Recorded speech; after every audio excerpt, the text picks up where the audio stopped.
This is Iorì Wase Profiles, brought to you by Reel 'Em In Bait Shop. I'm your host, Abigail Jacobs, joined on this episode by Drew Stevens, Brewmaster at the Kahnawake Brewing Company. Listen in as we cover his days growing up playing hockey and music in Kahnawake, the ins and outs of craft beer at the KBC, and I take my first sip of an IPA since I was 16. Reel 'Em In Bait Shop, your one-stop shop for all your fishing needs, bait, tackle, and fishing tours with Ben Green and collaborations with Joe Flo's Musky Tackle. Don't forget about their gear rentals and tournaments. Reel 'Em In Bait Shop, located at the Kahnawake Marina, open 8 a.m. to 8 p.m. daily. Like them on Facebook for all your fishing needs. So I'm with Drew Stevens, the Brewmaster of Kahnawake Brewing Company. Some listeners today, and even Drew, yourself, might be wondering, why are we talking to a non-native guy from Chattagee? Well, with Iorì Wase Profiles, I want to learn about all the different people that make up our community, even if they aren't, quote-unquote, from here. I would appreciate to hear your stories and your perspectives being a non-community member who has spent your whole life as one of our neighbors and friends and coworkers. So thank you for being here today, Drew. Thanks for having me. This is very awesome. Very humbling experience. Because you've done podcasts. You've done many podcasts, but they've always been very beer-centered. That's right. Yeah. You're a brewmaster. You love the brews. You love talking about your brews. But today we want to talk about you. For those who don't know you, where are you from? Who are you? Who's your mother? Who's your father? Love it. So I'm Drew. I'm originally from actually Montreal, but my family moved to Chattagee probably when I was around 4 or 5. So always been a neighbor. Actually, our first introduction to South Shore life was the Oka crisis. So to see tanks in the Dunkin' Donuts parking lot was pretty awesome when you're 4 and 5 years old, but and it's impressionable, that's for sure. So that was our kind of introduction to the South Shore. Always grew up as a neighbor, obviously going to Billings High School. There's always locals around, and then I also played hockey for the team. I have my jersey right here. And not only did you just play, but there is an A. Yeah, on I don't know jersey. I don't know how I got the assistant captain on that, but that was a great year, though. That was a great year. Well, what year did you? Because there's going to be people who are listening, and they're here in town. It's avid about hockey. What year were you playing hockey with the Kahnawake Mohawks? No, I don't know. It's a long time ago, though. I do remember playing with Jai McCumber, Gordon Bova. Ray Montour was briefly on the team. Man. Don't worry. Those are some good name drops. There you go. Gunyet Deer. I remember him too. Jeez, yeah. That was a great year though. We went all the way to the finals actually for the regionals, and we lost in the finals, I think 2 or 3-1. I have that on VHS actually. If ever you guys want to see it. That's awesome. I scored the only goal from the red line of all things, but yeah. And then after that, met up with these 2 crazy guys in CJUP, Brady Cross and Ray Montour, and we thought it was a great idea to start a band called Avery's Ascent. Had a blast there. Fast forward a few years later, and got to co-start Kahnawake Brewing Company with Matt Deere and Brooklyn LeBlanc, and yeah, here we are today, just having a blast. And you've kicked off with the Kahnawake Brewing Company. Right now, you've initiated the Celebrating Sisters campaign for here in Kahnawake, and it's part of a bigger collective across Canada. That's correct, yeah. It was an initiative started by the Indigenous Brew Crew, as they call themselves. 3 gentlemen from Ontario, all community members out in various communities out there. Just they had a mutual love of brewing. 2 of them are professional brewers, but also home brewers. And then one guy, I guess Mark Solomon, he's I guess the ringleader of the operation. He's a home brewer, avid home brewer, and pretty out there in terms of the social media stuff, trying to get other Indigenous people into home brewing as well. They, a couple of times per year, they do an Indigenous Brew Day, and they try to find Indigenous ingredients to homebrew with. So sometimes it could be wild rice, and I know wild rice was one of the more recent ones. But yeah, just trying to encourage people to obviously homebrew, but consume with responsibility, and yeah, so very interesting little thing. And what they want to do was do some good with that. So they teamed up with another organization called Do Better, Be Better. It's spearheaded by an individual who is of color and wants to break down the barriers of because beer is bearded white guys in flannel shirts, so. Just to break down that sort of racial barrier and try to get people of color or even Indigenous people into the community. So they wanted to get an initiative going that would actually raise awareness, and they wanted to align themselves with the Red Dress campaign to raise awareness and funds for murdered and missing Indigenous women and girls. Yeah, so they initially started this project as the Red Beer Project. This is 40 breweries that were involved across Canada. Yeah. So it was pretty huge. They got a lot of great feedback from some very powerful Indigenous women across Canada. Mm-hmm. It wasn't a good idea, with the respect of the victims and all that stuff. Yeah. The project changed to Celebrating Sisters. So instead of something, a little bit more heavy-hearted, I guess, to something a little bit more celebrating and positive, the Celebrating Sisters was the result of that.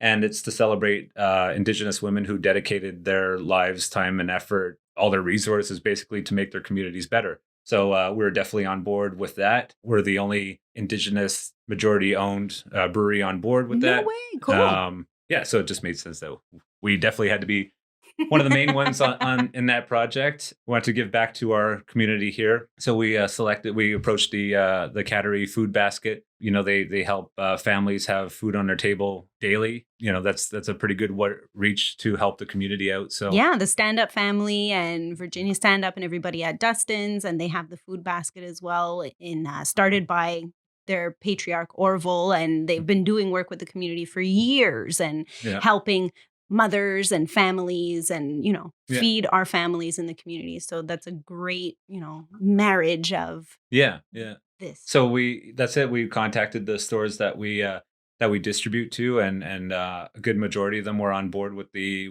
project. We made some posters to get everybody's name out there, and if you follow a lot of the stores on social media, Facebook or Instagram, you'll see them talking about this, promoting this for this cause. $1 for every can sold is $1 that goes towards the food basket, which gets food on people's tables. So definitely go out and check out at the local stores for Celebrating Sisters. That is the name of the brew, right? Yeah, so that's right. Yeah. What can people expect when they to see the can and to taste the brew? Yeah. So the can the can art is designed by Chief Ladybird, who's pretty well respected Indigenous artist. She's from somewhere out in Rama, Ontario. Yeah.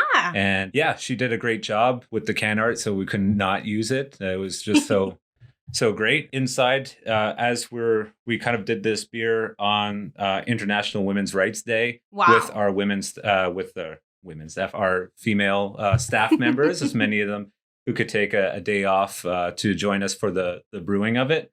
Wow. Lots of ladies' energy in there. That's powerful. It. Cool. Furthermore, even there's a hop provider that does a blend every year for the Pink Boots Society, which is a society or organization created to get women into the brewing industry. So through education. Holy.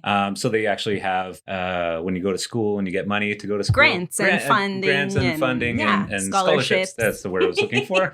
They have scholarships to get women into the brewing industry. Wow. So we actually use that hop blend that gives, I think it's $3 for every pound of that hop blend sold goes to that organization. There's scholarships and Holy cow. So even it all rolls into each other. You're sourcing and everything from all these different places that gives back to the brewing community and the Indigenous communities and all this kind of stuff. That's it. Because the original project, the Red Beer Project for the murdered and missing Indigenous women, where it was it was women, women oriented initiative. We did it on International Women's Rights Day. Mm-hmm. With a hop blend that benefits women. It was just kind of tie that whole theme together. Nice little bow. So at the end of the day, when you go to the store and you buy that beer, it is a red in color beer. Oh my gosh. Because it was supposed to be for the Red Beer Project. Yeah. So it is red in color. There is a nice sort of citrus kind of piney undertone. We modeled kind of after American red beer. So a little bit on the bitterness side, super well balanced and drinkable. I know our staff's a big fan of that beer.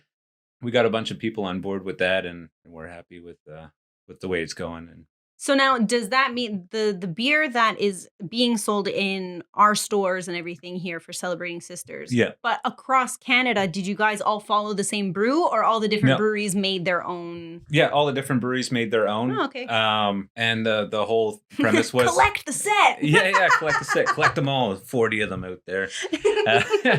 That would be a great mix pack. They should probably do that. Oh my! And then auction that off. There you go. That would be the kicker. Yeah, so every brewery got to do their own thing, and Cool.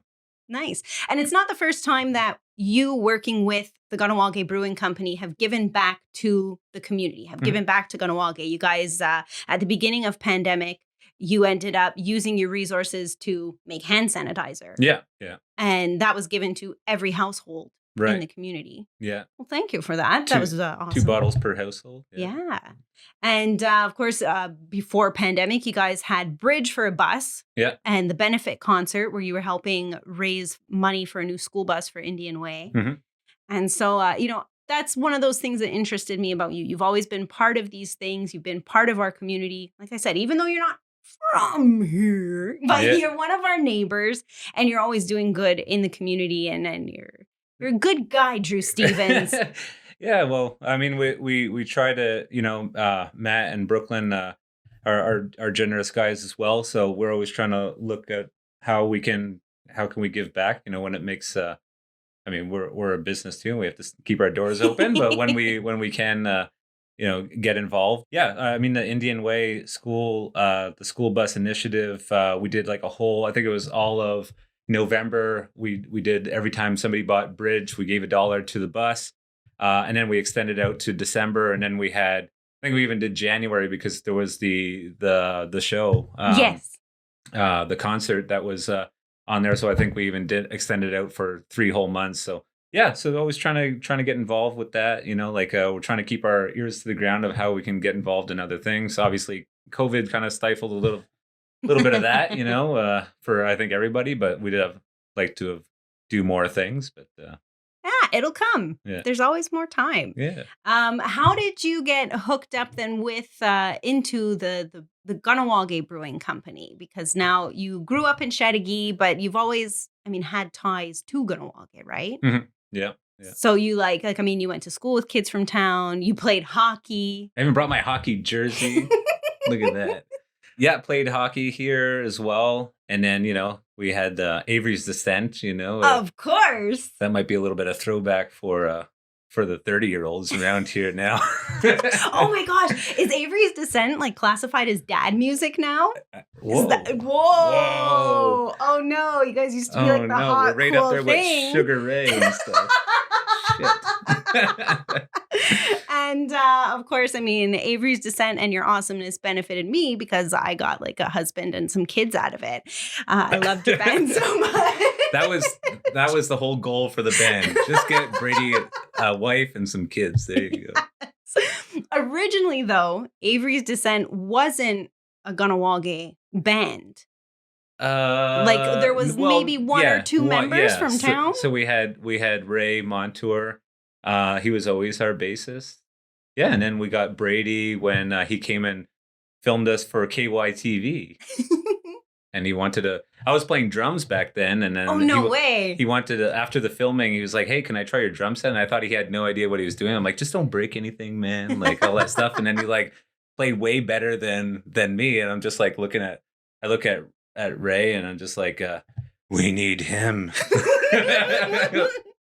So you wore many hats in the band then. You were bouncing around because you you played guitar, no? And yeah, so it started in the band as the drummer, then moved to guitar, and then to singing, which I guess is pretty much what I'm more known in the band for. Yeah, the front man there. The front man there. So you recorded the first album with Avery's Descent. That's right, yeah. Burning Roads. Burning Roads. I was involved in a lot of the writing of the second album. It's just I decided to go back to school and get old before we started recording the second one, and second one turned out great with Mike singing. You had a good go at it, and I love it, and everybody in Kahnawake remembers it and loves it, and they're waiting for The you first guys to album do was a better reunion. anyways, you know. But I mean, back to like, the glory days, the band days, because we're having a Drew interview, and you guys had built up a local name for yourself, obviously. Yeah. You played tons of shows in town, tons of shows in Montreal. Like, what was probably your favorite show and your favorite time being in band life? Honestly, just my favorite part of playing shows was always the beginning.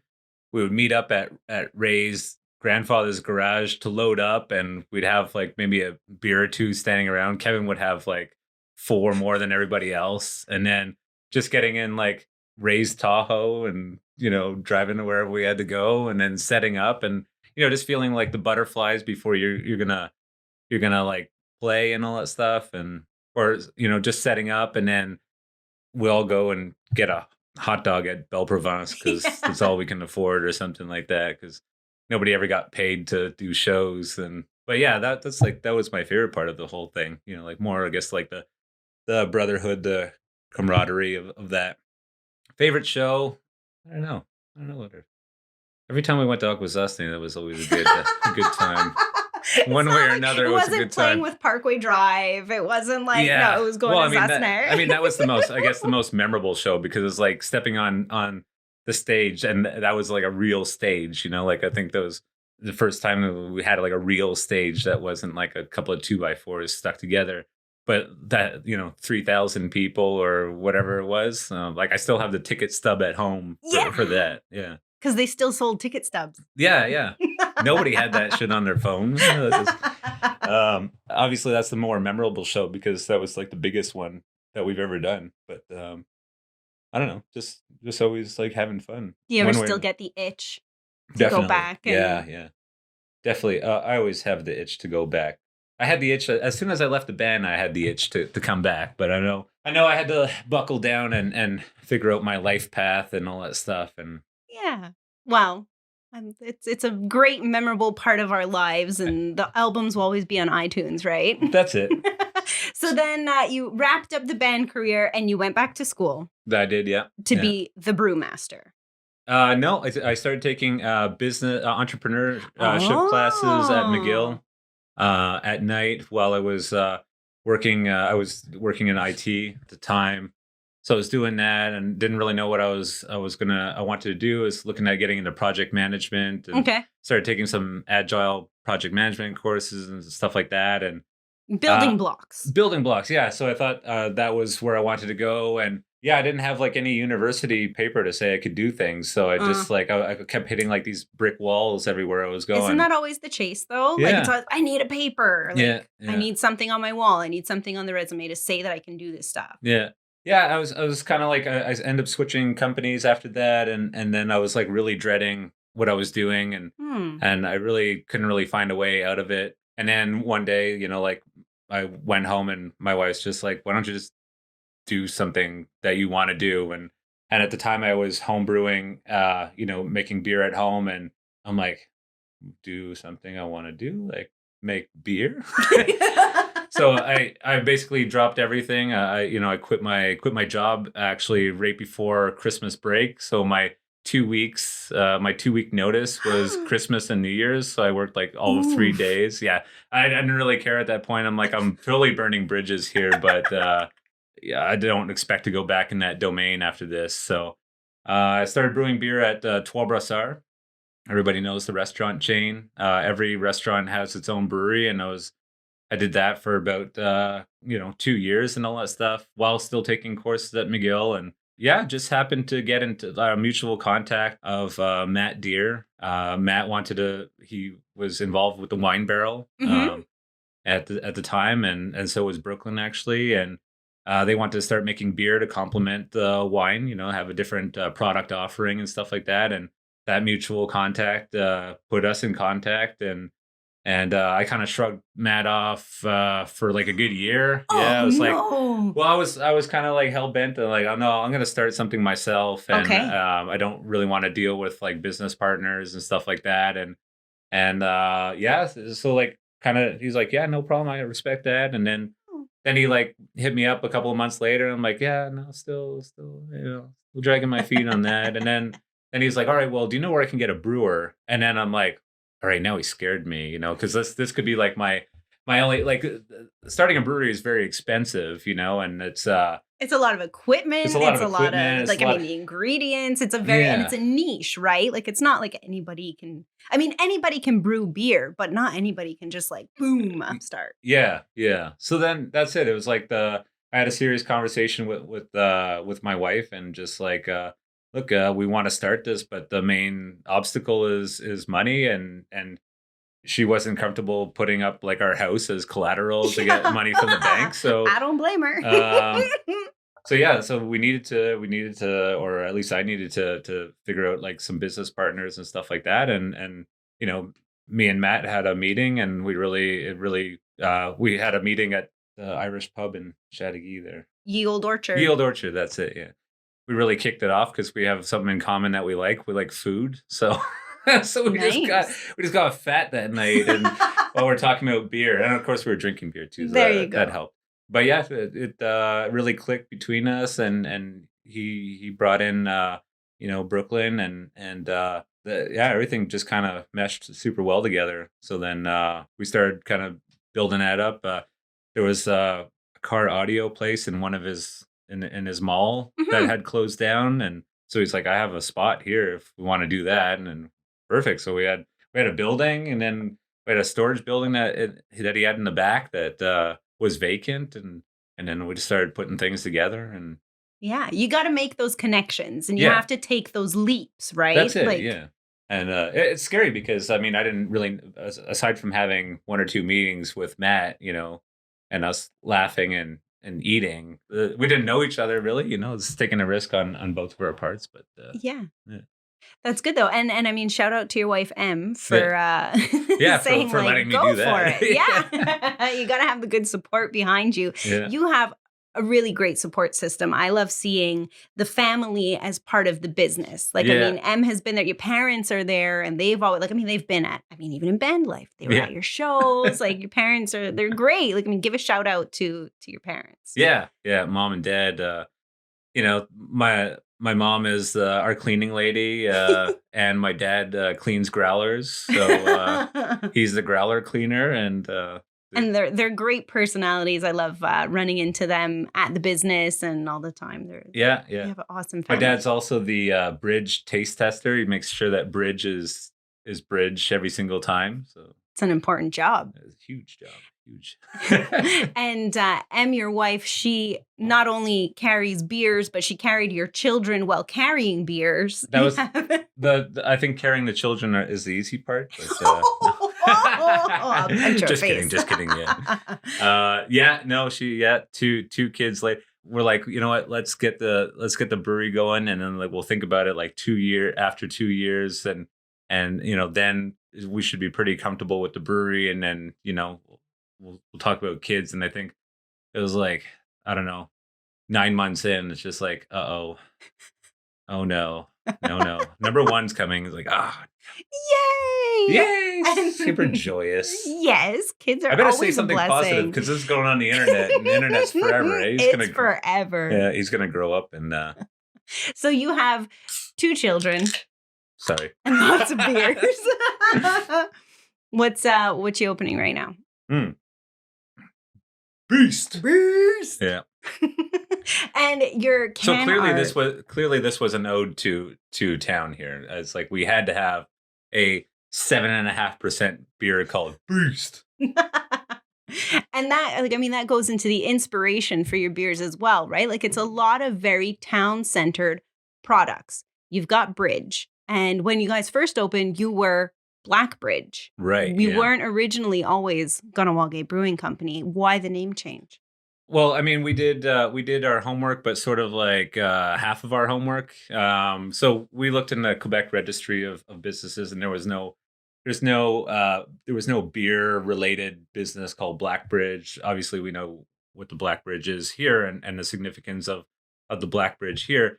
However, we never bothered checking the federal registry, because beer is very per province kind of thing. Quebec is like a closed market, like for anybody to bring beer in here, you need to have at least a warehouse here. So Quebec. that's why we'll never have things from like other provinces. And if they do, it's because they have like they're renting some warehouse space out here. Okay. So we're like, well, we don't like have to worry about anybody. We knew there was a Blackbridge in Saskatchewan, and another one in Arizona, but they were like, well, kind of non-factors. But the internet makes the world a very small place, and so a lot of times we're getting tagged in some initiatives that they were involved in, and we weren't even open yet, and it was causing like a kind of a little bit of a issue, Yeah, you got to know about your internet global footprint. Like, you don't want to get confused. No, that's it. And so we got like a not so friendly letter from them, and we tried to reason with them with a phone call.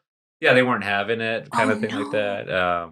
They seemed really reasonable on the phone. Like I'm pretty sure it would have saved us a lot of time, effort, and even money that went into it if like one of us just flew out there and sat down. We had a few beers, and it would have been like fixed up in like an afternoon, I'm sure. Yeah. But no, they wanted to get lawyers involved and all this stuff, and we're just like, oh god, here we go. So yeah, we just kind of like threw in the towel. We didn't want to even bother with that. They were open first, and so they can have it.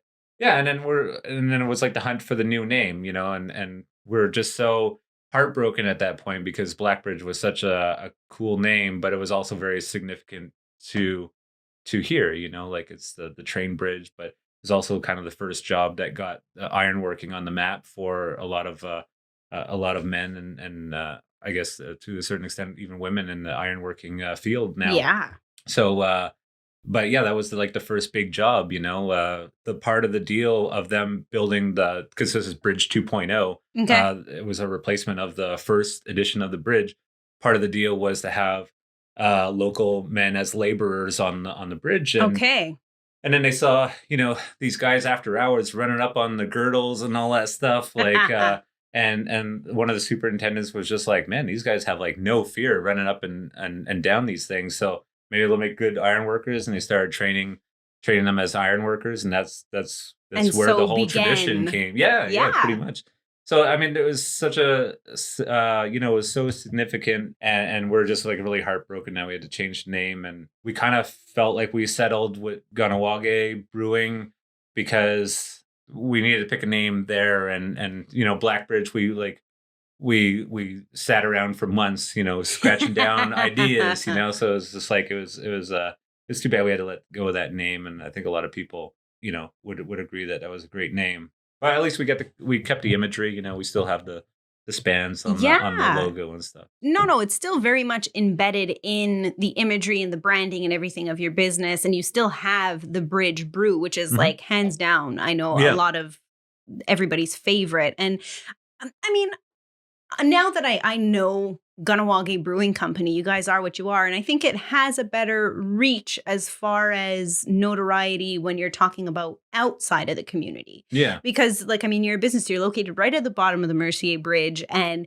you guys get, outside recognition. How is that going as far as... as a business, you always kind of want to get your name out there, and really like the beer is doing the talking for us. Obviously a lot of it's the marketing aspect. Anybody who starts up a business now, just invest a lot of your resources into marketing. Gotta have your hashtags. Yeah, well, a lot of people don't like it because it's hard to justify what marketing does for your company. You just kind of feel like you're going to be giving money to somebody else to make a logo or some social media post or a video or whatever like that, and you don't see it doesn't generate sales. But you can't think of it that way. It's like it is gonna generate sales, but there's just it's really hard to find metrics to measure that. But yeah, our beer definitely does the talking. It's definitely getting a lot of people from outside the community interested in coming out here. I know when we worked on getting the regulations, drawn up with the ABC board and the council and all that stuff, council was pretty excited because craft beer is becoming like a really good driver for tourism. Yeah. So if they can bring in people from outside to be interested about our beer, well, they may go check out other sites and things to do around here. So we're definitely happy that we're kind of getting people to come down here. Obviously, it doesn't hurt for getting our beer out there into people's hands, but hopefully once everything settles up with COVID, tourism can help out with that. Well, I mean, that'll help out with tourism. Yeah. Well, how is that? Because you guys you were getting some really good steam with the business. You guys have a beautiful facility, and you just had upgraded and expanded your brewing equipment and facility, and getting the canning going and all this kind of stuff. You were building up some really great steam, and then pandemic hit. Yeah. How are you facing that? How are you feeling about that as, an entrepreneur and part, with the business? Yeah. How are you feeling? How are you doing with it? Yeah, I mean, like you said, we were gaining a lot of steam judging back from like November 2019. It was like that's when the ball really started rolling down the hill, and we're picking up a good momentum. We were starting to get on some lists, like it's beer bloggers and stuff like that, but we're getting on like the top beers of Quebec, Holy cow. in their opinions, of course. But that gets a lot of people in the door, gets people excited about coming out to Kahnawake, and some people think, in Montreal that it's a day trip to come out here, and they don't realize how close it is. To the South Shore? To the South Shore, what? But yeah, just and that was really getting the ball rolling. And like you said, it was just like we had everybody kind of like the world just hit a giant brick wall that didn't budge. It's still here, and I think we're kind of chipping away at it. But you've maneuvered though. You guys made yeah. I mean, there's certain parts of the business that definitely are suffering. Like obviously we'd like to see people having a good time. We're in terms of events and all that. I mean, we're doing quiz nights, which were like really successful. We're having karaoke nights, as cheesy as that is. People love it. We're having different events going on. Car shows during the summer are really huge out here. We're getting that really good traction on those, and to have people come in and enjoy themselves. Have a couple beers, some food, and all that stuff. That was like that was 100% of our business. Before, we didn't even have canning going on at that time. So 100% of our business was people coming in and having a good time. I love your popcorn machine. It was my favorite thing. Yeah. I was like, I want to have a date night so I can just get free popcorn. And sadly, it's like in storage right now, we can't wait to like crank that back up again, We had already explored this avenue of canning our beers. It was kind of like in our business plan from day one. Nice. And we had bought a canning machine in January of all things. So like, thank God for that. Yeah. There was shipping delays because we had bought it from another brewery. So there was shipping delays, and then all of a sudden pandemic, and like the whole world was closed for like at least a month, like nobody knew what was going on. And then they were on skeleton staff to like get their new machine up and running and stuff like that. So then by the time we got it, it was like June, July. We did our first release in August, and that was Beast. Beast and Bridge we launched at the same time, or maybe a week apart.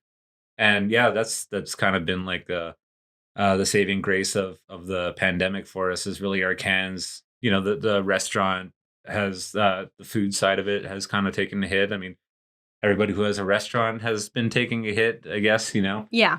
So I love ordering those still. Like, I mean, you guys have your curbside pickup. Like, there's just sometimes, and oh my gosh, following your Facebook page and seeing the food there, and like, oh, I need this special. Like, oh, it looks so good. Yeah.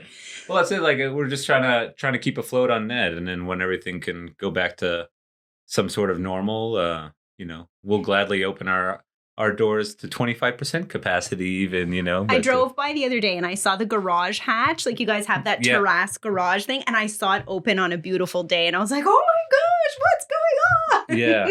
Well, that's it. We're even looking at ways to maybe expand our patio, safely do it, because it's in a parking lot, and people tend to fire through there like as if they're on the highway. But we're trying to safely do that and have some more seating outside. I think if at some point we could reopen at a reduced capacity, people will be a lot more comfortable sitting outside. So we're trying to figure out how to get more seating outside, and that garage door doesn't hurt. We can set up some chairs, like you'll be half outside maybe. Yeah. Yeah, and we just opened up a new section in the bar itself, so to have a little bit more space, and we're kind of looking at like more of a little semi-private area and stuff like that. So cool. We're doing a little bit of like housekeeping, I guess. while we're closed. For sure. I mean, you got to take that time and use it wisely, and you roll with the punches, right? Yeah. And so now, I mean, you guys are big on canning. Like, how many different beers have you canned to date that you've released? Like, you have quite a list going that you're churning out all the time. I don't know how many different kinds we've been coming out with. I know we've been doing a lot of the same ones, just out of popularity and stuff like that. We're looking at the stores that we sell at. We're at 13 different stores here on the territory, and so cool. And if you're not selling our beer, please contact us. sales@KahnawakeBrewing.com. Selfless plug, but yeah, like we're always kind of looking at feedback from our stores too. We just got a call from one of the stores the other day asking for a beer that we haven't done in a long time. So cool. So we want to. If people are obviously they're hearing it from their customers. So if there's customers asking for those, we're getting feedback through there and then trying to make everybody happy, Well, I'm really happy because the new beer that you canned that just launched, like, what was it? Was it today or yesterday? Yesterday. Yeah. It's the Monkey Dog. The Monkey Dog. And I'm really happy about this one because I suggested this name on Facebook. You did. And it got voted yes. And I actually yesterday I got because right now it's part of our exploration series. So it's a series of beers that we do to see if we have good feedback on it, we'll bring it back again. So Jaromir Lager, for instance, our Czech lager was part of that series, and that kind of sold out almost instantaneously. And then we brought it back again, and that sold out. And then so we're like, okay, well, let's actually do can art for this and do an actual label for it, rather than kind of the generic label that we have. Mm-hmm. And so Kyle Williams drew up one for us for I didn't bring one, but he drew Jaromir Jagr, the hockey player. Nice. With changing logos and making it not really look like him. And Kyle Williams, local artist right here from Kahnawake, he does gorgeous, amazing art, and he does all of your can art, or no, we have a little bit of everything from everybody. So Bridge is another guy altogether. Okay. All right is Kyle. That's Kyle. Yeah. We have a Beast is done by a very good customer of ours. She's from Chattagee. Cool. So yeah, she was like one day when we were open, obviously, she was like, oh, one day if you do Beast in cans, can I draw it? And yeah, sure. Nice. The generic logo can that you have, that was Kyle. Actually, Minotaur I brought too. That's Kyle. And then we have another guy. He's kind of big in like the metal music art. He does like a lot of album covers for Montreal metal and all that stuff. Sweet. Philip. So Philip does kind of like the mystical creature ones that we have. Well, some of the newer ones, I guess. Yeah, that's cool though, and that's like a marriage of your old life and your new life. That's it. Actually, to touch on that too, like we did a beer for Cryptopsy, which Cryptopsy is Cryptopsy. Huge Montreal metal band. They started in 1989, which I was really surprised about. But yeah, so we did a beer for them, which is called Crisp Topsy, because we did a nice clean Pilsner for them. Kind of marries like an IPA world with the Pilsner, like super great beer. We always have high demand for that one. And then we're doing another one. Can I talk about that? Yeah. Well, we're talking about it now, I guess. But we're doing another one for them in June. Cool. In collaboration with a podcast that the singer does called Vox and Hops. So he talks about metal and craft beer and stuff like that. So now the thing, and I mean, I've always known you, and I love all the food at the brewery, but I'm not a big beer drinker. I got that artwork for Monkey Dog. So oh my gosh, that is epic. Okay, so now I am even more invested in Monkey Dog, and even though I'm not a big beer drinker, I have to try it. I need to try it, and you brought me a can here today, so I'm going to. I don't even know how to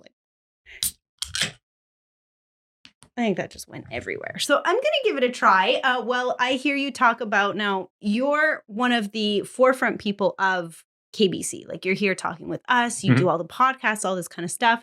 And as it even says on your can in the explanation, you guys are one of the first First Nations breweries in Quebec. Mm-hmm.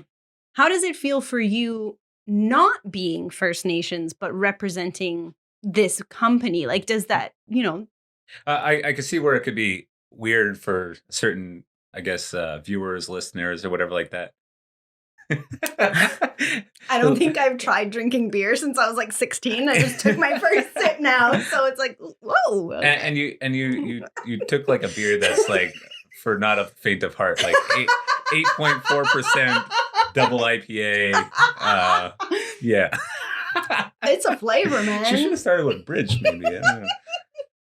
Okay, I'll pass it over to my producer and I'll let him take care of that one. But I can say that I tried it. There you go.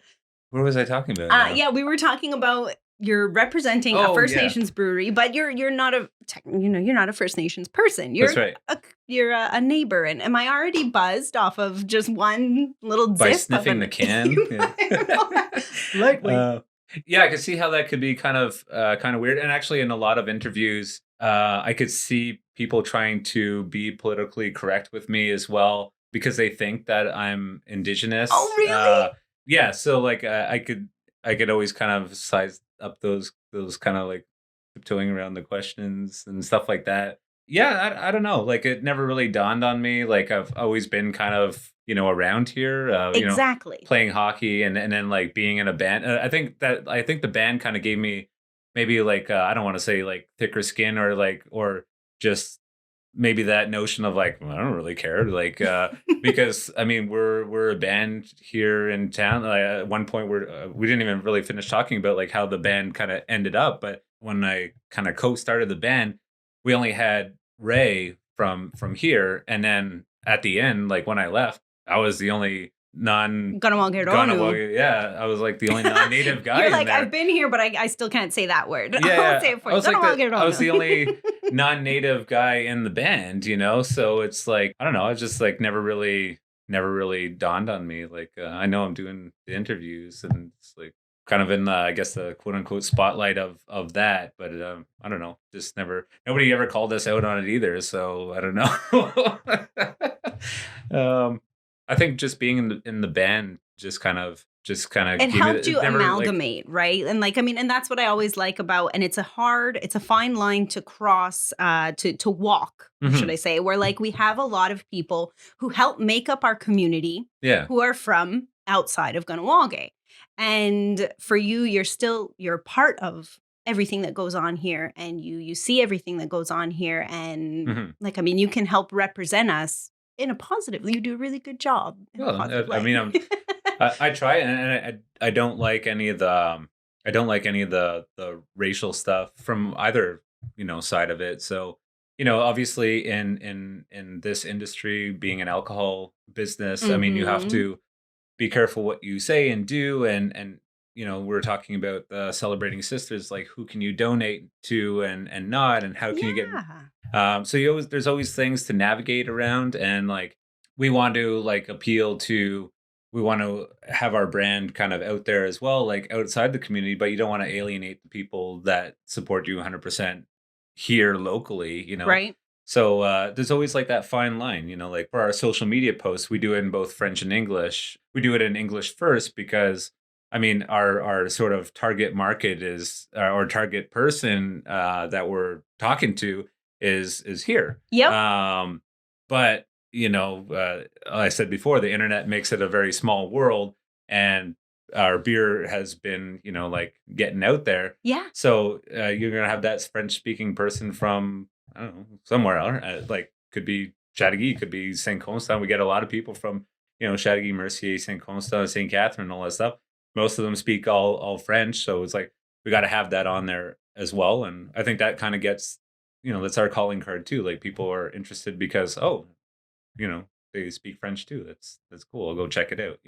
Yeah. And kind of goes along with before we were even open, we were getting messages from non-community French-speaking members. Cool. Can we come here? Can we come here? And like to me, that was I take care of like answering most of the stuff on social media, and I'm like, that's mind blowing. Like I've never even heard of that. I come from Chateauguay. We're always sort of like people are always coming to Robbie's and the Rail and whatever was before that and stuff like that. So it's like I don't know, never really dawned on me. Like I never, playing hockey here and all that stuff at a young age, never felt like I couldn't come here, Yep.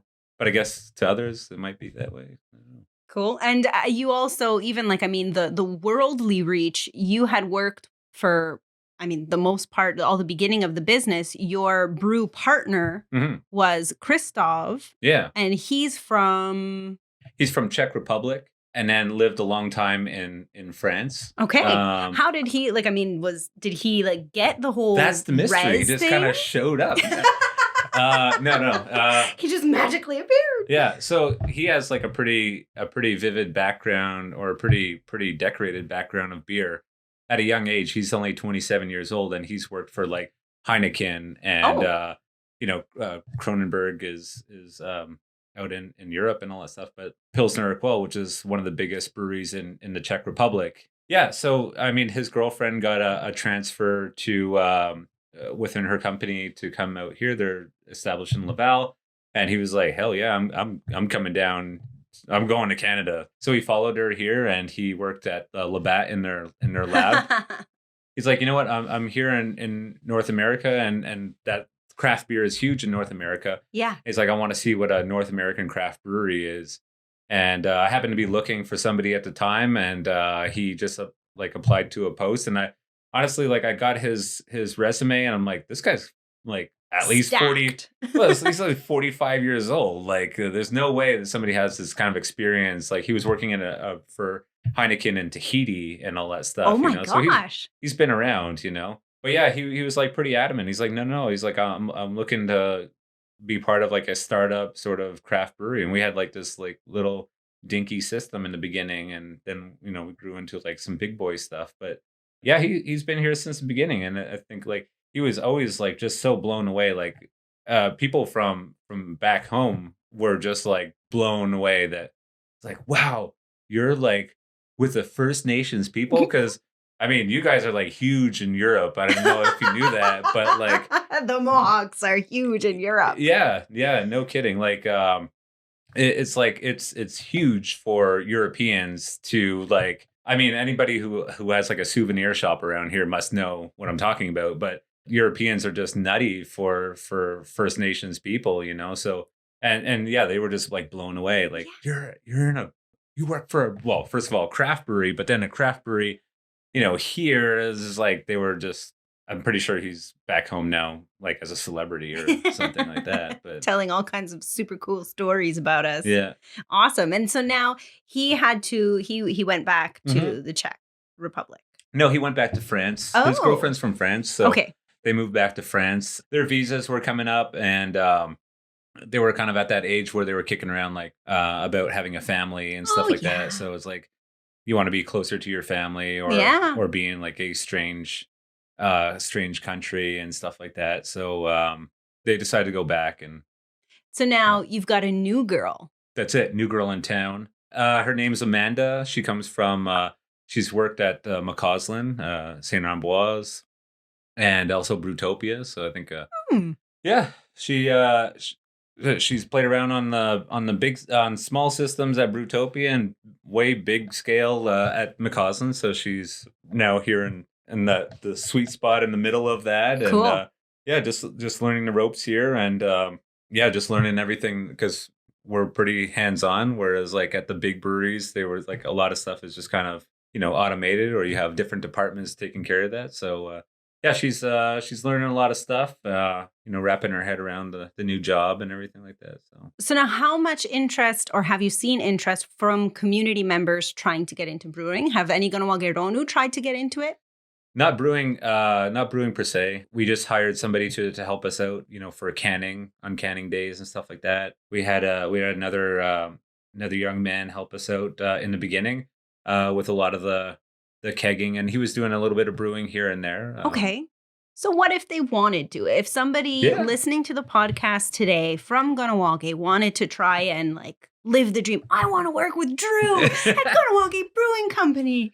What do they got to do? We actually just had that conversation today. Actually, me, Matt, and Brooklyn in our meeting, and we're just like, we have people from outside the community applying daily, like to come join us, and we're like, well, we need more people from here. So if you're interested, come down, send us a message at least, like get on the radar. We're looking for people all the time. Yeah. And is that something that you can is it something you have to go to school for? Is it something that they can intern with you and learn the ropes? Yeah, well, now that we have like a Amanda on board as she's basically our stable brewer, because I can't always guarantee that I have time to brew and all that stuff now. You've got 2 kids. Yeah, and you're also helping with the business. And yeah, it's not even the kids. It's there's the marketing, there's the sometimes part janitor and stuff like that. So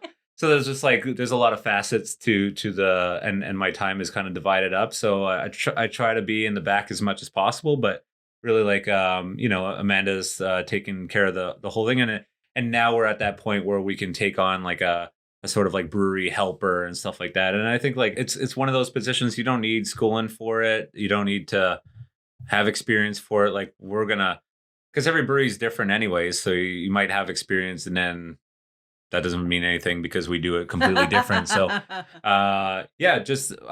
we're trying to get through that. We're gonna gauge it as a summer. Summer is the busy period and all that stuff. Yeah. But really, we kind of need to navigate out of this COVID time so we can justify having another person on the payroll kind of thing. But we're on that cusp of can we bring on another person? Do we need another person?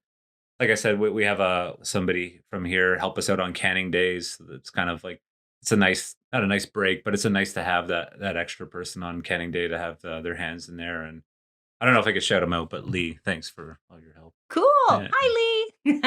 And Lee Beauchamp, very good customer as well. And of course, you have to teach them. The biggest part is safety as well, because your career was almost thwarted at being a brewmaster because you had an unfortunate accident. Yeah. I was biggest part is not safety, it's sampling. No. Sampling. You got to be safe so that you don't burn your eye out with acid, Drew. Yeah. I did have Tell that. Us about it.